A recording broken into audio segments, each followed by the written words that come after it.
Hello, friends, and welcome back to another episode of Weekend Stories.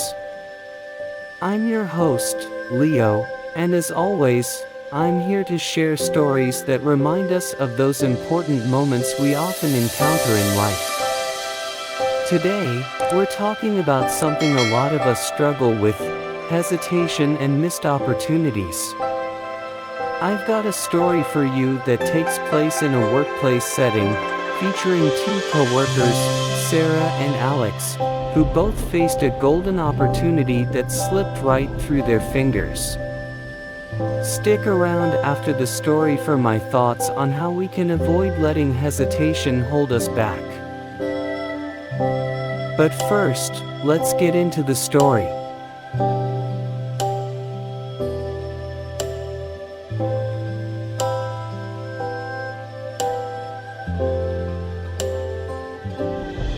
Friday afternoon in the office is usually quiet. Everyone's winding down, checking the clock, eager to start the weekend. I was at my desk finishing up a report when Mr. Johnson, our manager, called both Alex and me into his office. That's when I felt a little knot in my stomach. It's rare for him to pull us in last minute, and I wasn't sure if something was wrong. We sat down across from Mr. Johnson, who, for once, looked slightly flustered. That's when he dropped a bit of a bombshell. "I've got a bit of a situation," he started. "We have an important client dinner tomorrow evening, and I need one of you to attend in my place. This client is crucial for the company's future, and we need to make a good impression. Unfortunately, I won't be able to make it. I'm counting on one of you to represent us." I was taken aback. These types of dinners weren't my usual thing. I've always been more comfortable working behind the scenes, handling the numbers and paperwork. Networking, schmoozing with clients. That was more Alex's territory. He's always been the more outgoing one. I glanced at him, expecting him to jump in and say he'd take the dinner. But then, nothing. When Mr. Johnson mentioned the client dinner, my first thought was that Sarah should take it.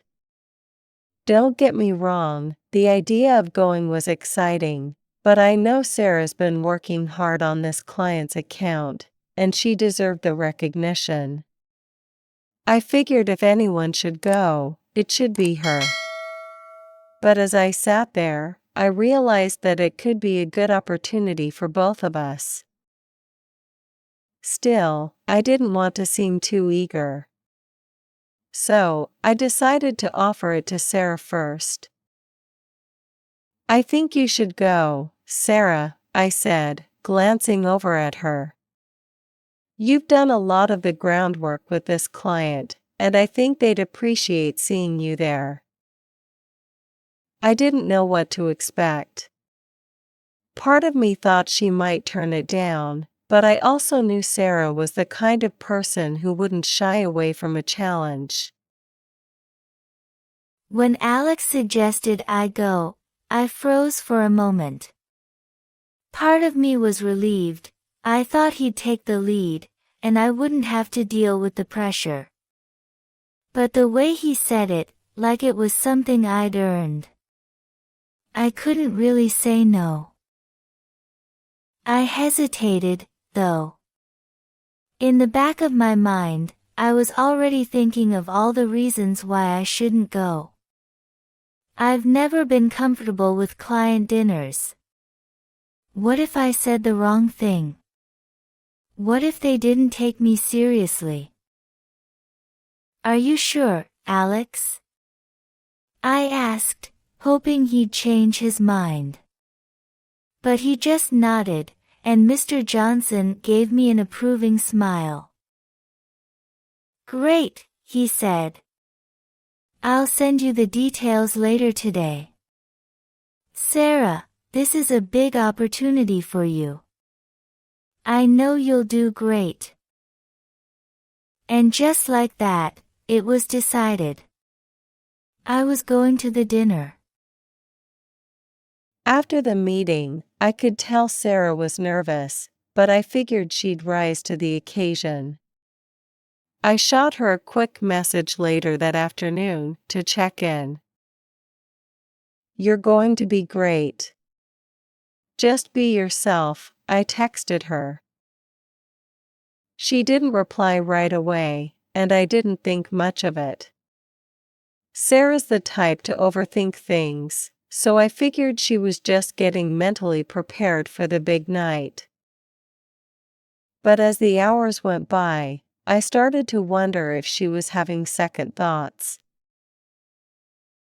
The rest of Friday felt like a blur. I couldn't focus on anything else but the dinner. I replayed the conversation with Mr. Johnson and Alex over and over again in my mind. What if I embarrassed myself in front of the clients? I've always been the type to stay in my comfort zone, and this dinner was way outside of it. That night, I barely slept. I kept imagining worst-case scenarios. What if I forgot someone's name? What if they asked me questions I didn't know the answer to? By the time Saturday morning rolled around, I was a wreck. I got up, checked my phone, and saw Alex's encouraging text. He believed in me, but I didn't believe in myself. I woke up Saturday morning feeling excited for Sarah. I knew this dinner could open a lot of doors for her. Around noon, I texted her again, asking if she needed help preparing for the evening. Still no response. I started to get a little worried, but I figured she was busy getting ready. Then, around 3 p.m., I got a message I wasn't expecting. "I'm not going to the dinner," she texted. "I told Mr. Johnson I wasn't feeling well. I'm sorry." I was shocked. Sarah had backed out. I know it seems like I bailed last minute, but in my mind, I was in full panic mode. I just couldn't bring myself to go.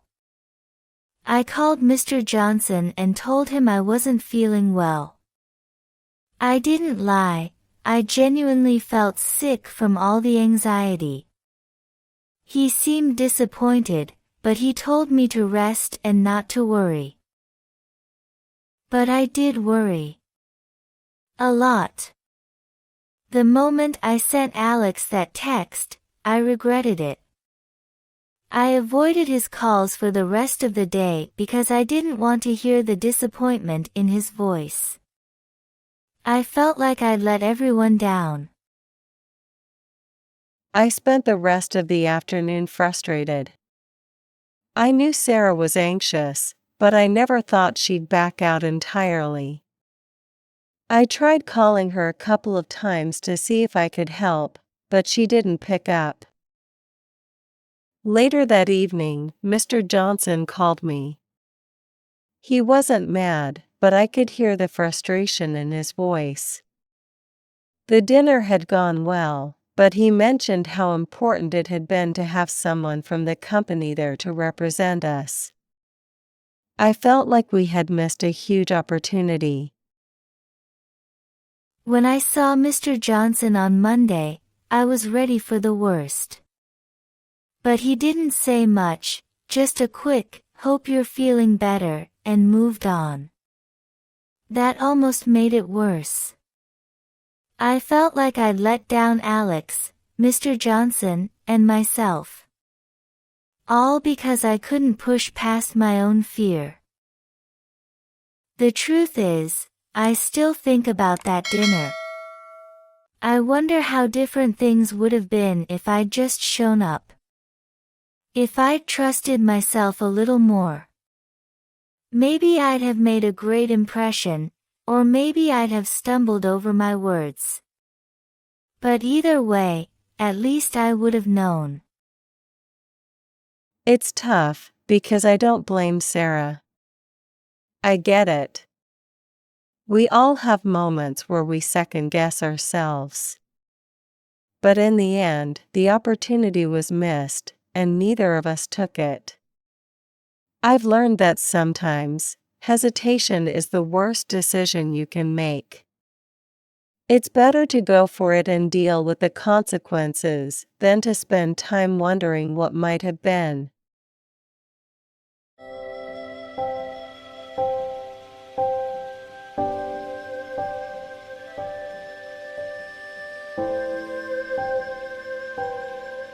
So, what can we take away from Sarah and Alex's story?